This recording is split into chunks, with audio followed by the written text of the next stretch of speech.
안녕하세요. 스카이워커 하이사입니다. 오늘은 드론으로 방제할 때 주의사항에 대해서 좀 알아보도록 하겠습니다. 먼저 첫 번째, 일출 전 일몰 후 비행 금지입니다. 대상자는 조종자고요. 여름에 보통 일을 하다 보니까요. 일출 시간이 오전 6시 그리고 일몰 시간이 오후 8시 정도 됩니다. 하지만 보통 정비 시간 30분을 공지하면요. 오후 7시 30분까지가 여러분들이 방제 작업하라는 시간이라고 생각하시면 됩니다. 그래서 보통 일출 전이나 일몰 후에 비행을 하시면요. 시야 확보가 어려워서요. 여러분이 추락이나 충돌 사고가 날 수 있습니다. 대상으로는 뭐 전기줄, 나무, 뭐 장애물 등 여러 가지가 있으니까요. 꼭 일출 전, 일몰 후에는 비행을 금지하시기 바랍니다. 두 번째, 가시거리 확보 후 비행을 하셔야 되는데요. 안개 등으로 가시거리가 확보되지 않은 경우에는요. 충분히 안개가 거친 다음에 비행을 개시하셔야 됩니다. 안개 등으로 시야 확보가 어려워서 추락 아니면 충돌 사고가 날 수 있음을 꼭 명심하셔야 됩니다. 보통 전기줄이나 나무, 장애물 등을 여러분들이 생각하시면 될 것 같고요. 그래서 여러분들이 꼭 주의하시면서 비행하셔야 됩니다. 세 번째는 이제 해를 등지고 비행하시는 건데요. 여러분들이 이제 방제 작업 여건이 이제 편하다는 이유로 여러분들이 이제 해를 마주보고 작업하는 경우가 가끔씩 있습니다. 근데 이제 햇빛을 바라보시고 여러분들이 이제 조정을 하시면 시야가 부져서 순간적으로 착시 현상이나 보이지 않는 경우가 생각할 수 있어서 추락이나 충돌 사고가 날 수 있습니다. 심한 경우에는 뭐 인명 피해도 있을 수 있고요. 그 다음에 전기나 나무, 장애물 등과 충돌할 수 있으니 꼭 해를 등지고 비행하시기 바랍니다.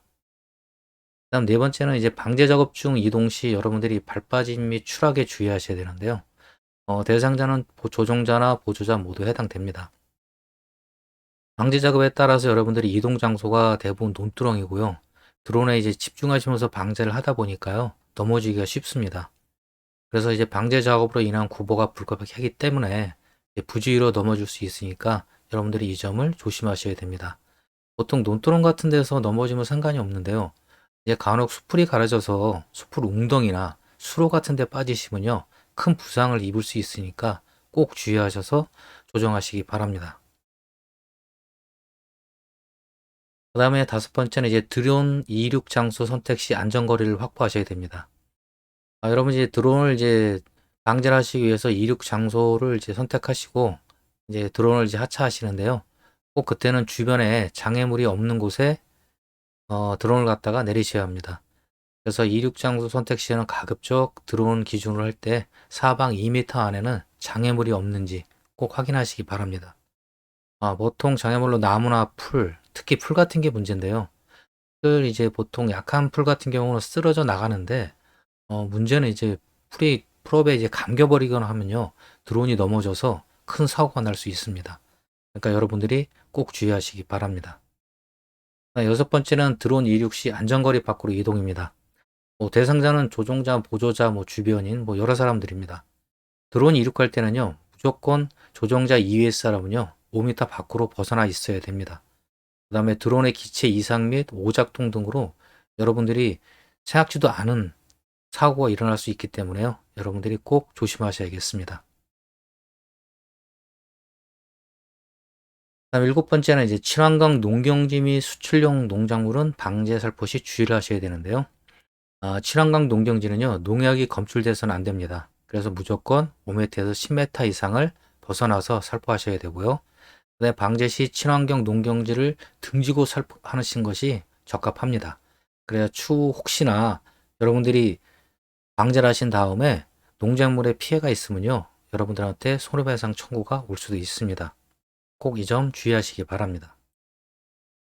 여덟 번째는 이제 비닐하우스 연접 시 방제할 때는 여러분이 주의를 하셔야 되는데요. 여러분들이 비닐하우스 농작물에 약해를 입을 수가 있어서 주의하라는 겁니다. 그래서 보통 5m 이상을 띄우시고 살포하시거나 비닐하우스 개폐장 창을요 완전히 닫고 살포하셔야 됩니다. 그래서 보통 닫을 때는 농장주에게 직접 연락하시고 닫기 바라고요. 그래서 가급적이면 비닐하우스를 등지고 방제를 살포하시는 게 좋습니다. 아홉 번째는 이제 농약 배합 시 농약 중독주입니다. 대상자는 이제 보조자가 대부분이 될 것 같고요. 농약 배합 시 손 등에요 작은 상처가 없어야 하고요. 그리고 꼭 장갑을 착용하시고 배합하시기 바랍니다. 손등에 이제 농약이 묻으면요, 즉각 물로 씻어내시고요. 그리고 덥고 땀이 난다고 해서 얼굴 및 눈을 만지는 이런 행동은 절대 하시면 안 되겠습니다. 그다음 열 번째, 드론 하차 후 비행 준비 시 풀업 가드 및 약재통, 뚜껑 등을 부지하게 놓는 것을 여러분들이 주의하셔야 됩니다. 드론 이륙 시 이제 여러분들이 점검을 하시면서 이제 기체 이륙 준비를 하시는데요. 그때 프로펠러 가드 이런 것들은 차로 꼭 이동을 시키셔야 되고요. 약재통, 뚜껑 등도 꼭 확인하시고 시동을 걸으셔야 됩니다. 만약에 여러분들이 이런 것들을 드론 기체 위에 놓고 혹시나 약통이나 가드를 놔두고 여러분들이 시동을 거시면 프롭과 이제 여러분들이 이제 기체와 약 뚜껑들이 이제 부닥쳐서 큰 사고가 날 수 있습니다. 그러니까 이 점 꼭 주의하시기 바랍니다. 다음에 1회 비행 시간 초과 금지입니다. 보통 배터리 상태에 따라 10분에서 15분은 사용이 가능한데요. 초과 시 비행은 여러분들이 기체가 추락할 수 있는 위험이 증가합니다. 그래서 1회 비행으로 방지할 수 있는 면적을 꼭 기준해서 사용하시고요. 보통 10리터 2,000평 정도 하시는 게 적당할 것 같고요. 그다음에 배터리 같은 경우는 절대 80% 이상 사용을 금지합니다. 이 점 꼭 참고하시기 바랍니다. 그다음에 산림 지역에 다랭이 논 같은 게 있는데요. 이때는 방제 시 고도 비행에 꼭 주의하셔야 됩니다. 다랭이 논은 이제 필지마다 고도가 다 틀리면서요. 가급적 이제 면적과 길이를 고려해서 고도가 같은 필지를 수평하게 기준해서 살포하셔야 됩니다. 그래서 보조자는 또 조종자의 이제 시야 확보를 위해서 주위 환경을 수시로 연락해 줘야 되고요. 그 다음에 13번째, 우사 및 가축 농장에 주의하셔야 됩니다. 드론으로 비행을 하게 탈 때 이제 소등이 있는 곳에서 하시게 되면요, 임신이나 이런 쪽에 문제가 있을 수 있으니까요, 각별히 주의를 하셔야 됩니다. 그래서 우사를 등지고 비행해 하며 5m에서 10m 정도 간격을 두시고 살포하시는 게 좋겠습니다. 그 다음에 양봉 등 벌통을 좀 주의하셔야 되고요. 농경지 주변에 양봉을 하는 경우가 덜어 있습니다. 그래서 보통 10에서 15m 간격을 두고 살포하고요. 하지만 이제 벌통이 너무나 작거나 수풀에 가려져 있는 경우가 거의 대부분이라 여러분들이 확인하시기가 힘들므로 보조자 등은요, 각별히 주요 환경을 파악하셔서 조종자에게 알려줘야 합니다. 그 다음에 이제 진입로 불량 지역 방제 후순이라는 게 있는데요. 도로 유실 및 차량 진입이 불가한 지역의 농경지가 있을 수 있습니다. 그땐 여러분들이 방제 후순위로 정해 놓으시고요. 작업을 진행하셔야 됩니다. 혹시라도 이런 곳에 가셔서 이제 차량 바퀴가 빠지거나 이제 차량이 전복되면요, 그날 일을 거의 못할 수가 있으니까요. 이 점 주의하시면 될 것 같고요. 그래서 산악지역 및 막다른 농로 등을 무리하게 작업할 때는요, 전체 물량에 처리하기가 힘들다는 점, 이 점 꼭 주의하시기 바랍니다. 그다음 16번째, 방제 지번과 지적사항이 상이한 경우가 있습니다. 이거는 이제 방제할 토지와 지적도상의 토지가 면적이요, 지번이나 이런 것들이 서로 틀린 경우가 있는데요. 이때는 여러분들이 이걸 가지고 계속 고민하지 마시고 관계자에게 연락해 놓은 후순위로 밀어 놓은 다음에 작업을 하시기 바랍니다. 그래서 행정상의 문제로 인한 경우가 대부분이니까요. 현장에서 처리하는 것보다는요, 관리자에게 맡기고 다음 작업을 개시하기를 권장합니다. 그 다음에 이제 바람이 부는 방향에서 정면으로 비행하시면 안 됩니다. 방제 시 바람이 부는 방향을 이제 등지고 살포를 하셔야지 바람으로 인한 농약 중독의 위험에 노출이 되니까요. 꼭 이 점 주의하시기 바라고요. 그 다음에 이제 가시거리 비행입니다. 일반적으로 40에서 50m가 넘는 길이를 방제 끝선에까지 이제 방제를 하시는데요. 그때는 이제 원근감이 많이 떨어집니다. 그래서 논둑에 충돌할 위험이 높습니다. 이런 경우는요, 무조건 보조자가 20m 이상부터는 조종자에게 현 상황을 수시로 연락하는 주의를 기울여야겠습니다. 그 다음에 신호 체제에 대한 주의인데요. 깃발이나 이제 무전기 등을 많이 사용하여 조종자와 보조자가 의사소통을 합니다.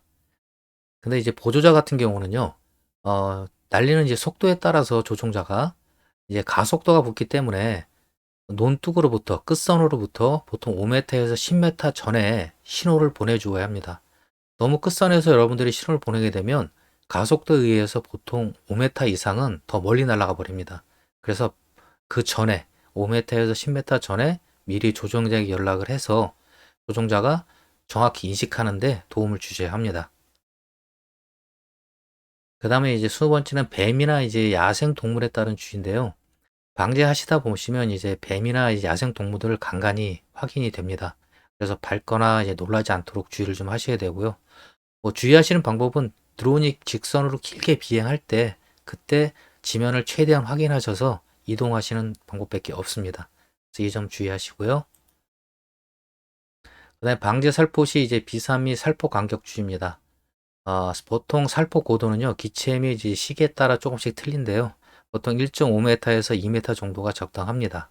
그다음에 살포 간격은 기체 및 시기에 따라서 3m에서 5m가 적당하니까요. 이 점 유의하셔서 여러분들의 기체에 맞는 올바른 방제를 하시기 바랍니다. 그다음에 방제할 농약의 기준치인데요. 농약에 따라 배합이 다 다르니까요. 농약 관계자에 따라 이제 주문에 따라서 살포를 하시면 될 것 같고요. 보통 일반적으로 20m 기존에 2,000평에서 3,000평 정도 살포합니다.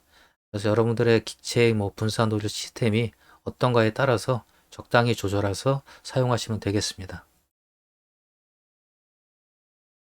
그 다음에 이제 방제 중에 비가 올 때는요, 작업을 즉시 중지하셔야 됩니다. 방제 후 비를 맞으면요, 방제 효과가 떨어진다고 해서 작업을 보통 중지하는데요. 비가 올 때는 방제 비염은 위험하니까요, 즉각 안전한 장소로 착륙하셔서 대기하시고요. 더 중요한 거는 이제 우천으로 인해서 여러분들이 방제하시면요, 방제 물량에서 빠질 수 있습니다. 그러니까 이 점 주의하셔서 보통 비가 올 때는 작업을 중지하시는 게 좋습니다. 그 다음에 비상상에 따른 대비입니다. 보통 군 부대나 그다음에 민통선 안에서는요, 전파 간섭으로 드론의 기체 이상이 발생할 수 있습니다. 보통 GPS 신호가 안 잡히거나 또 비행 중에 GPS 신호가 끊어지는 경우가 종종 발생합니다. 그래서 여러분들이 항상 사고가 날 수 있다는 점을 염두에 두시고 위치 변경 및 그 다음에 에티 모드로 비상 착륙할 수 있다는 것을 항상 염두에 두면서 비행을 하시면 되겠습니다. 물론 이 밖에도 뭐 여러 가지들이 있는데요. 최소한 이 정도만 여러분들이 주의하신다면 큰 위험 없이 안전하게 방제를 하실 수 있으리라 봅니다.